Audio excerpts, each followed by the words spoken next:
Bonjour, aujourd'hui je vais vous parler de la caféine. Mais où se cache la caféine? Le café est souvent considéré comme une boisson qui provoque des migraines. Les chercheurs américains se sont aperçus qu'à partir de 3 tasses de café, la quantité de caféine accumulée dans l'organisme provoque un risque de migraine accru. Elles paraissent dès le lendemain de la consommation ou pour certaines personnes le jour même.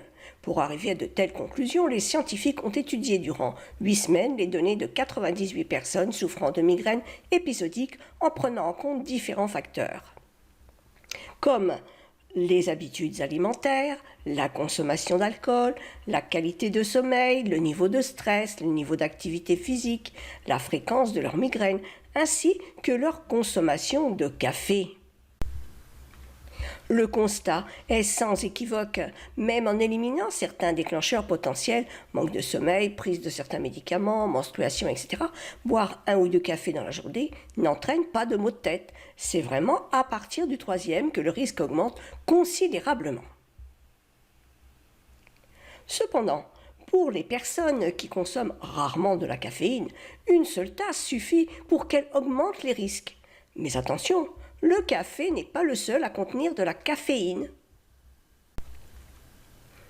La caféine est considérée depuis de nombreuses années comme un remède anti-maux de tête.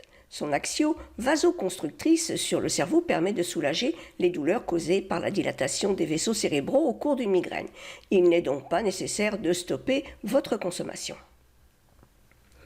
D'ailleurs, arrêter du jour au lendemain pourrait justement vous causer une belle migraine. Si jamais vous buvez plus de 3 cafés par jour, je vous conseille donc de réduire progressivement vos doses. Vous pouvez aussi choisir de les remplacer par une infusion. Ces aliments qui contiennent plus de caféine qu'une tasse de café. La caféine ne se trouve pas toujours là où on le pense. Il existe beaucoup d'aliments et de boissons contenant de la caféine. Ils n'ont pas la saveur du café, oui, mais ils en contiennent, et cette caféine s'ajoute à celle des cafés que vous consommez. D'ailleurs, certains d'entre eux dépassent largement la quantité de celle d'un café classique. Voici les boissons et aliments qui contiennent de la caféine. Le chocolat, dont les fèves de cacao, donc tous les chocolats, contiennent de la caféine. Et plus il est noir, plus son taux sera élevé. Les boissons énergétiques sont stimulantes grâce à la caféine qui figure souvent parmi leur liste d'ingrédients.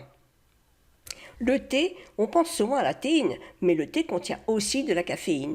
La quantité varie selon le type que vous buvez. Les sodas sont également une source de caféine à ne pas négliger. Pour vous donner une idée, une canette de cola contient 61 mg contre 46 pour la version light. Et vous le savez, ils sont aussi très sucrés. Mieux vaut éviter leur consommation. Certains médicaments ou compléments alimentaires contiennent de la caféine, utilisée en cas de fatigue et de douleur. Elle peut être aussi présente dans les antidouleurs. Cette molécule a aussi un effet diurétique. Vous pouvez donc la retrouver dans les compléments minceurs. Lorsque vous choisissez votre café, pensez que le taux de caféine présent dépend de l'origine, du type de grain, de la méthode de torréfaction utilisée, de la façon de le préparer, de la grosseur de la tasse.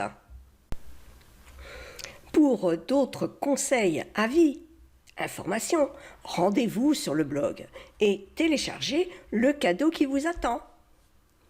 Cliquez sur le lien qui se trouve juste en dessous de la vidéo. À très vite.